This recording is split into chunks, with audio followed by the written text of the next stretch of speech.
yung iko-comfort. Ako yung nagko-comfort. Kasi ayoko nung mararamdaman ko na naawa sila sa akin. Every time na maaalala ko yung tatlong beses ako nakunan.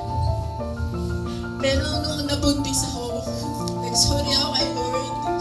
Kasi yung una kong tinanong, bakit ngayon pa? Pero pinawi ko kaagad. Tapos during the process, nagpapasalamat ako sa Lord. Kasi nga, di ba, parang siya nga yung sagot ng Lord para bumalik ako sa JIL.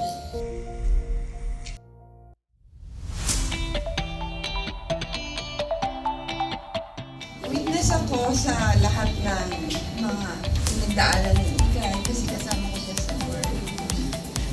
Tapos, malaking pasasalamat ko dahil matagal ko din rin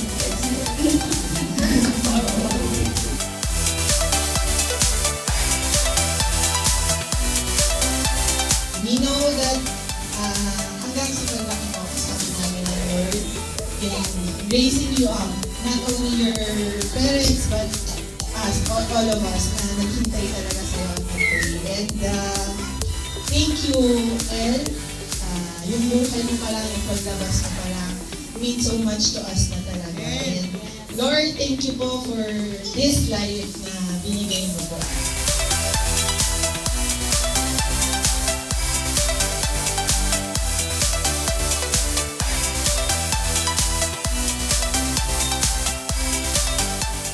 So, yung pinagdaanan, hindi madali.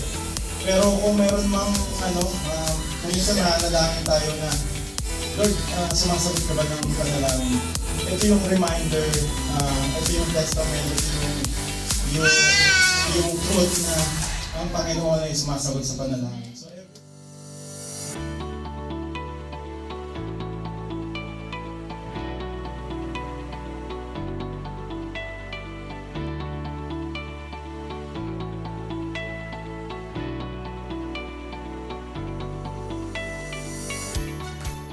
And ang declare po namin is lalabas si El na healthy. Kaya po yung nanganak po si Ate Ikay, ako po yung una siguro na ang saya-saya ko po noon na Lord, totoo yung promise mo kay Ate Ikay, kay Kuya Louie, maging kay El. Kaya tuwing nakikita ko po si El, grabe po yung pasasalamat ko. Alam niyo po yung parang, sabi ko nga po, tuwing nakikita ko there's improvement sa kanya, sabi ko, Lord, ang napakabuti mo. I pray na lumaki ka maganda, mas maganda, and makilala mo ang Panginoon sa buhay mo. And I know one day, maglilingkod ka rin sa Kanyang tahanan. Amen? Sel kasi, pag lagi ko mga sinasabi kay Sis Ikay, yung pagkasuplada to paglaki. Pero sabi ko nga hindi, na mistisa kasi ang dating niya. Kastila lang. Yan nga. Happy birthday, El. And I love you.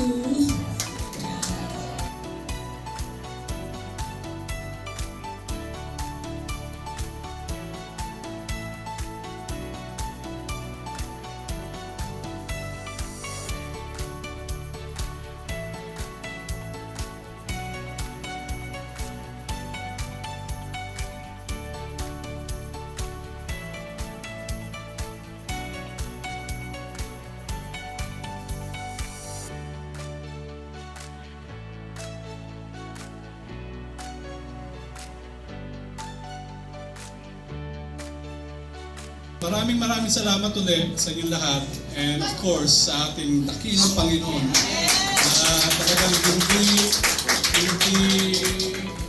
hindi natutulog, na talagang ang sabi nga, Eliana is God has answered. So to God be all the glory. Maraming salamat.